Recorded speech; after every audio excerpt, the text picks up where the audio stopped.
சோத்ராம் ஆண்டவரே, நன்றியோடு உம்மை துதிக்கிறோம் ஐயா. இந்த நாளை ஆசீர்வாதத்தை கொடுக்க முடியாது ஜெபிக்கிறோம் ஐயா. டிவி முன்பாக அமர்ந்திருக்கிற ஒவ்வொரு பிள்ளைகளுக்காக ஆண்டவரே நம்ம ஜெபிக்கிறோம். பாடல் வார்த்தைகள் ஆசீர்வாதமாக இருக்கட்டும். இயேசுவின் நாமத்தை கேட்கிறோம் நல்ல தகப்பனே. விண்ணிலிருந்து மண்ணில் வந்த நேசரே, உங்கள் துக்கம் சந்தோஷமாய் மாற்றினீர். வானத்தையும் பூமியையும் படைத்தவரே, உங்கள் அன்புக்கு அளவில்லையே. விண்ணிலிருந்து மண்ணில் வந்த நேசரே, எங்கள் துக்கம் சந்தோஷமாய் மாற்றினீர். வானத்தையும் பூமியையும் படைத்தவரே, அன்புக்கு அளவில்லையே.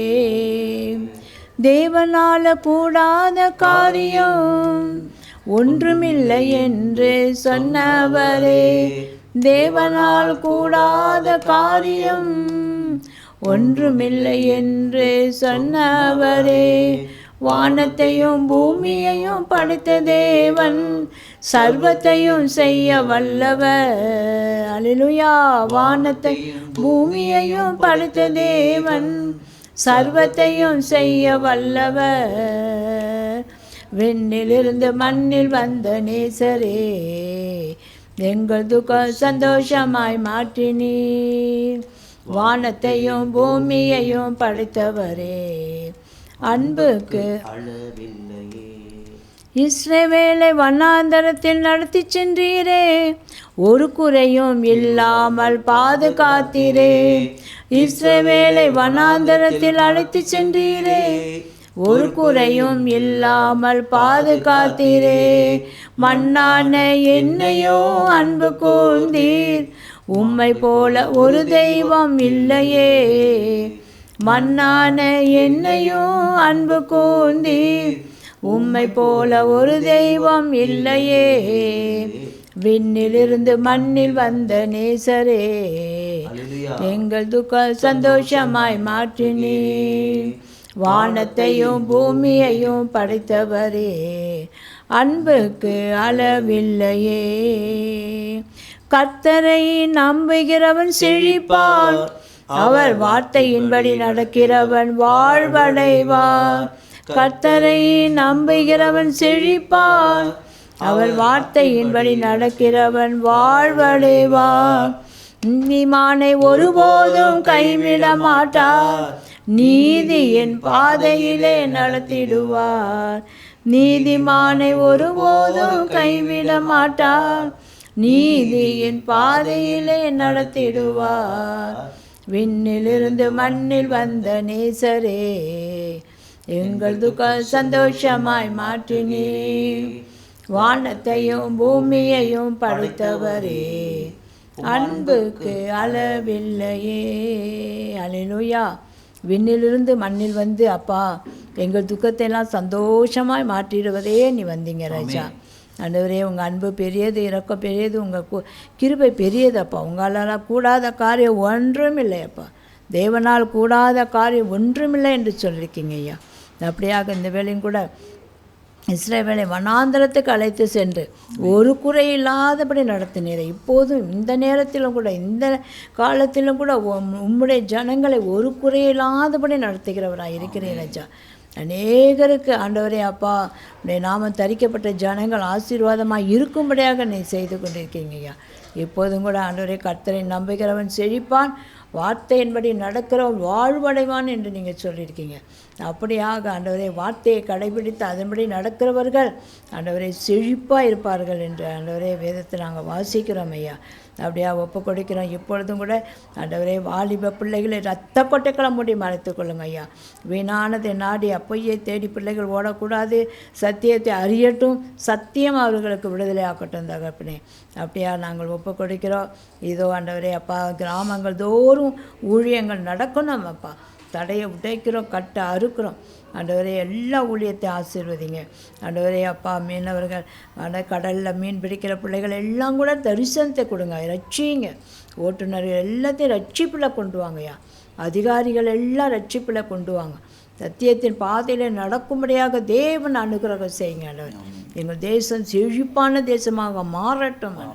வெள்ளி சூனிய மந்திர தந்திரங்கள் ஆவிகளை நிர்மலமாக்கி போடுகிறோம். யாக்கோபுக்கு விரோதமான மந்திரம் இல்லை, இஸ்ரவேலுக்கு விரோதமான குறிச்சொல்தை இல்லை என்று சொன்னீங்களே. அப்படியா எல்லா மந்திர தந்திரங்கள்லாம் அந்த செயலிழந்து போகட்டும். தேவனுடைய ராஜ்யம் கட்டப்படட்டும். பூமி முழுவதும் தேவ பிரசன்னத்தால் நிரப்புங்க ஆண்டவர். வார்த்தை ஆண்டவரை பிள்ளைகளுக்கு வெளிச்சமாக இருக்கட்டும். அதை கேட்டு நடக்கிறவர்கள் ஆசீர்வாதத்தை பெற்றுக்கொள்ளட்டும். இயேசுவின் நாமத்தை கேட்கிறேன் நல்ல தகப்பனே, ஆமென். பிரியமானவர்களே, நாம் நமக்குன்னு நம்ம ஜெபிக்கக்கூடாது. அது இல்லையா?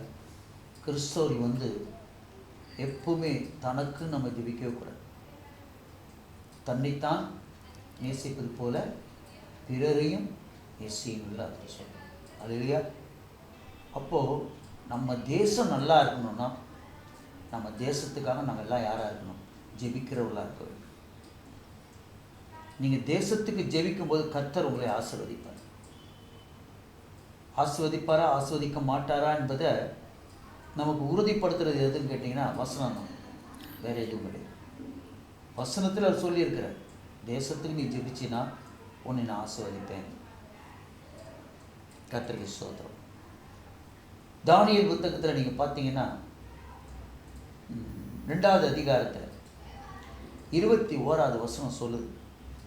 அது என்ன சொல்லுதுன்னு கேட்டிங்கன்னா, இப்போ கூட நம்ம எல்லாரும் எலெக்ஷன் ரிசல்ட்டுக்காக காத்துன்னு இருக்கிறோம்.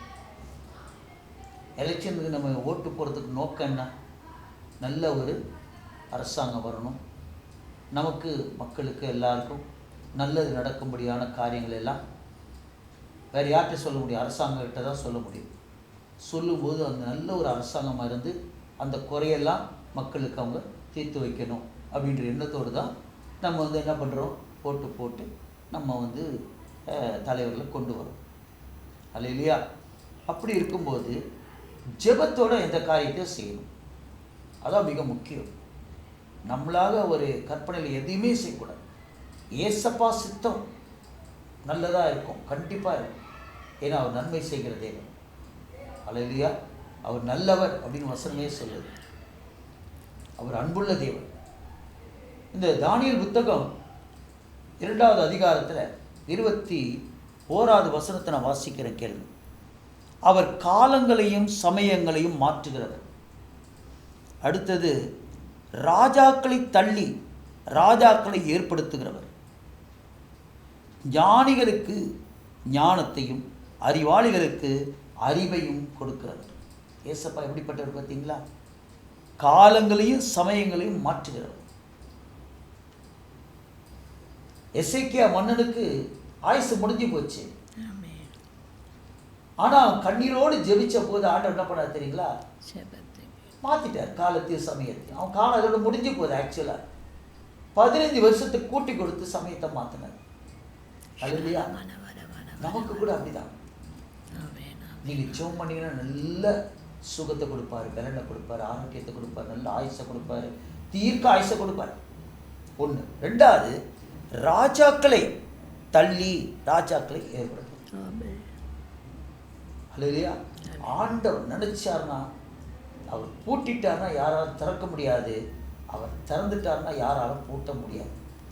இன்னார் தான் ராஜாவா வரணும்னு அவர் ஏற்படுத்திட்டார்னா அதை எந்த மனுஷனாலும் மாற்ற முடியாது. அப்போ நம்ம யார்கிட்ட கேட்கணும்? ஏசப்பா நல்ல ஒரு ஆட்சியை கொண்டு வாங்க. இது கடமை, நம்ம மேலே விழுந்த கடமை. எப்படி ஓட்டு போகிறது ஒரு மனுஷனுக்கு உண்டான கடமையோ, அது இல்லையா? அது சிட்டிசன்ஷிப்பை நம்ம என்ன செய்யக்கூடாது? வேஸ்ட் பண்ணக்கூடாது. அதே போல் நம்ம ஜெபிக்கிறதுலையும் நல்ல ஒரு ஆட்சி வரணும். ஆண்டவர் ஜெபிக்கிறது ஒவ்வொரு மனுஷன் மேலும் விழுந்த கடமை. நம்ம ஜெபிக்கும் போது அவர் நல்ல ராஜாக்களை கொடுப்பார். அதுக்காக என்ன செய்யணும்? ஜெபிக்கணும். பாருங்க, எஸ்தர் புத்தகத்தில் ஒரு காரியம் நடக்குது. இந்த எஸ்தர் என்ன பண்ணுறான்னா, ஜெபிக்கிறான், தேசத்துக்காக ஜெபிக்க ஆரம்பிக்கிறான். நீங்கள் 8வது அதிகாரத்தில் பார்த்தீங்கன்னா அவள் ஜெபிச்சதுனால என்ன நடக்குது பாருங்க. 1வது வசனத்தை வாசிக்கிறேன். 8வது அதிகாரத்தில் முதல் வசனம், அன்றைய தினம் ஆகாசர் ராஜா யூதரின் சத்ருவாயிருந்த ஆமானின் வீட்டை, அல்லையா? ஆமானுடைய வீட்டை என்ன அர்த்தம்னாக்கா, ஆமான் யாருன்னா யூதர்களுக்கு, கிறிஸ்தவர்களுக்கு விரோதமாக நின்றவன். அல்லையா? கடைசியில் ஷலமன ஆமானுடைய வீடு யாருக்கு கிடைச்சதுனாக்கா ஒரு யூத பெண்ணுக்கு கிடைக்குது. இங்கே பாருங்க, வசனம் பாருங்க. அன்றைய தினம் அந்த ஜெபிச்சதுனால, அந்த எஸ்தர் ஜெபிச்சதுனால அன்றைய தினம் ஆகாஸ்வேர் ராஜா யூதரின் சத்ருவா இந்த ஆமானின் வீட்டை ராஜாத்தியாக எஸ்தருக்கு கொடுத்தான். எஸ்தரை அழிக்கும்படி ஆமான் திட்டம் போட்டான். ஆனால் கடைசியில் அழிந்தது யாருன்னா ஆமான் அழிஞ்சு அந்த ஆமானுடைய வீடு தான் யாரு? அரண்மனை. அந்த அரண்மனை யாருக்கு கிடைச்சது? எஸ்தருக்கு கிடைச்சது. அல்லையா? கருத்து அதை வசனம் சொல்லுது. 2வது வசனம் பாருங்க. ராஜா ஆமானின் கையில் இருந்து வாங்கி போட்ட தம்முடைய மோதிரத்தை, கர்த்தருக்கு ஸ்தோத்திரம், மோதிரத்தை எடுத்து அதை மொர்தெகாய்க்கு கொடுத்தான். எஸ்தர் மொர்தெகாயை ஆமானின் அரண்மனைக்கு அதிகாரியாக வைத்தார். பார்த்தீங்களா? ஆமானின் வீடு இல்லை, ஆமானின் அரண்மனை. ஆமானின் அரண்மனை யாருக்கு கொடுக்கப்பட்டது? ஜெபித்த எஸ்தருக்கு, தேசத்துக்காக ஜெபித்த எஸ்தருக்கு கொடுக்கப்பட்டது. அந்த அவனுடைய கொடுக்கப்பட்ட அந்த ஆமானுடைய அரண்மனைக்கு அதிகாரியா யாரை போட்டது? மொர்தெகாயை போட்டாங்க. அல்லேலூயா. அவனும் யூதன் தான். கர்த்தருக்கு ஸ்தோத்திரம். போட்டாங்க, அதிகாரத்தையும் கொடுத்தாங்க. இந்த 2வது வசனம் பாருங்க. ராஜா ஆமானின் கையிலிருந்து வாங்கி போட்ட தம்முடைய மோதிரத்தை எடுத்து அதை மொர்தெகாய்க்கு கொடுத்தான். அல்லேலூயா. யாருக்கு போட்டு வச்சிருந்தான்? அந்த ஆகாஸ்வேர் ராஜா தன்னுடைய மோதிரத்தை எடுத்து ஆமான் கையில் போட்டு வச்சிருந்தான், அதிகாரத்தை கொடுத்து வச்சிருந்தான். அந்த அதிகாரத்தை அவங்ககிட்ட இருந்து பிடுங்கி யாருக்கு கொடுத்தாங்க? மொர்தெகாய்க்கு கொடுத்தாங்க. பார்த்தீங்களா? அப்போ ஜெபிக்கும் போது ஒரு பெரிய காரியத்தை கர்த்தர் நமக்கு செய்வார்.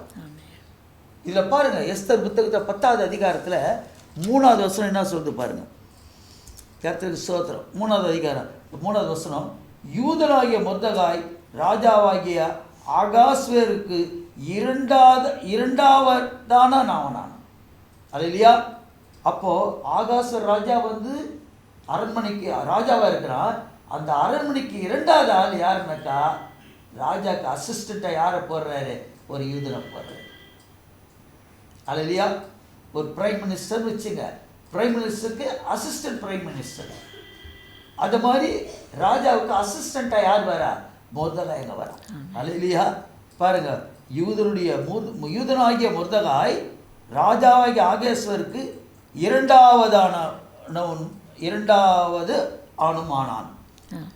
யூதனுக்குள் பெரியவனும், யூதருக்குள்ளேயே பெரியவனும், தன் திரளான சகோதரருக்கு பிரியமானவனுமாயிருந்து அன்றி தன் ஜனத்துடைய நன்மையை நாடி தன் குலத்துக்கெல்லாம் சமாதானம் உண்டாக பேசுகிறவனுமாயிருந்தான். யாருக்கு பேசுறான்? யூதர்களுக்காக பேசுறான். கர்த்தர் செய்கிறார் பாருங்க எப்படி. அந்த ஜெபிச்சதுனால ராஜாக்களை விலக்கி ராஜாக்களை உருவாக்கணும். உடனே கர்த்தரை பார்த்தீங்கன்னா எஸ்தர் ராஜாத்தி அரண்மனைக்கு அதிகாரியாக மாறுறா. ராஜாத்தி கொடுக்கப்படுது. அந்த சொந்த அரண்மனைக்கு மொர்தெகாய் என்ன பண்ணாங்க? அதிகாரியாக போடுறாங்க. அந்த அதிகாரத்தை மோதிரத்தை எடுத்து மொர்தெகாய் போட்ட உடனே அவன் தன் ஜனத்துக்காக என்ன பண்ணுறான்? எல்லா நன்மையும் செய்ய யார்கிட்ட கேட்குறான்? எஸ்தர்கிட்ட கேட்டு கேட்டு ஆகாஸ்வேர் ராஜா கிட்ட எல்லாத்தையும் நிறைவேற்றி கொடுக்குறான். எப்படி? அது ரொம்ப அருமையான வசனம். யூதராகிய மொர்தெகாய் ராஜாவாகிய ஆகாஸ்வேருக்கு அவன் 2வதான மாறினான். யூதருக்குள் பெரியவனும் தன் திரளான சகோதரனும் பிரியமானமாயிருந்து அதுக்கு மாத்திரம் அன்றி தன் ஜனத்தினுடைய நன்மையை நாடி தன் குலத்துக்கெல்லாம் சமாதானம் உண்டாக பேசுகிறவனுமாயிருந்தான். அல்லேலூயா. பிரைம் மினிஸ்டர் மாதிரி இருந்திருக்கான். கர்த்தருக்கு ஸ்தோத்திரம். இருந்து தேசத்துக்கே நன்மை செய்யும்படியாக அவன் முற்பட்டுகிறான். காரணம் ஜெபம். இப்போ நீங்கள் ஜெபம் பண்ணீங்கன்னா இந்த ரிசல்ட்டு கர்த்தர் பெரிய நல்ல ஒரு காரியத்தை, கர்த்தருக்கு எல்லா ஜனங்களுக்கும் சமாதானம் உண்டாகும்படியாக பேசுகிற ஒரு நல்ல ராஜாவை நான் தேசத்துக்கு அவர் கர்த்தரைவார். அல்லேலூயா. எஸ்தர் 9:4 வசனம் 30வது அதிகாரத்தில் 4வது வசனம் சொல்லுது. கர்த்தருக்கு ஸ்தோத்திரம். மொர்தெகாய் ராஜாவின் அரண்மனையில் பெரியவனாயிருந்தான். அல்லேலூயா. அவனுடைய கீர்த்தி எல்லா நாடுகளிலும் பிரசித்தமாயிற்று. இந்த மொர்தெகாய் என்பவன் மென்மேலும் பெரியவனானான். பாருங்க, அந்த வசனம் பாருங்க, ரொம்ப அருமையான வசனம். மொர்தெகாய் ராஜாவின் அரண்மனையில் பெரியவனாக இருந்தான்.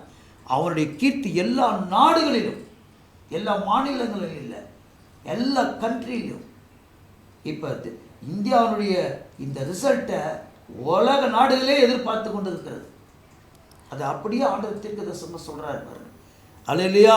எல்லா நாடுகளிலும் பிரசித்தமாயிட்டு இந்த மொர்தெகாய் என்பவன் மென்மேலும் பெரியவனானான். யார் ஆட்சி பொறுப்பில் வரப்போறாங்கன்னு நமக்கு தெரியாது. ஆனால் வருகிறவர்களை கர்த்தர் தேசத்துக்கு, எல்லா உலகத்துக்கே அவனை பிரசித்தப்படுத்தி அவனை மேன்மைப்படுத்துவார். எப்போ தெரியுமா? நம்ம ஜெபிக்கிற ஜெபத்தினால தான். அல்லேலூயா. கர்த்தருக்கு ஸ்தோத்திரம். நம்ம ஜெபம் பண்ணலாம். அன்பு மகா பரிசுத்தம் நிறைந்த எங்கள் நல்ல பரலோக பிதாவே, எஸ்தர் தன் ஜனத்துக்காக ராஜாவிடத்தில் அவள் கேட்ட விண்ணப்பத்தின்படி எல்லாவற்றையும் செய்தருளினீரே. நாங்கள் அது எஸ்தர் 8வது அதிகாரத்தில் 4-6 உள்ள வசனங்கள் நாங்கள் வாசிக்கிறோமே. அதே போல ஆண்டவரே ஒரு பெரிய அதிசயத்தை செய்யணும். எங்கள் தேசத்தை ஆளப்போகிறவர்கள் என் தேவனுடைய தீர்மானத்தின்படி ஏற்படுத்தப்பட்ட ஒரு ராஜாவா இருக்கணும். ராஜா அப்படியா நீ செய்ய போற கிருபைக்காக நன்றி. பரிசுத்த ஆவியின் ஒத்தாசையுடன் நஸ்ரேனாகிய இயேசு கிறிஸ்து நாமத்தினாலே கேட்கிறோம் ஜீவனுள்ள நல்ல பிதாவே. ஆமென். ஆமென்.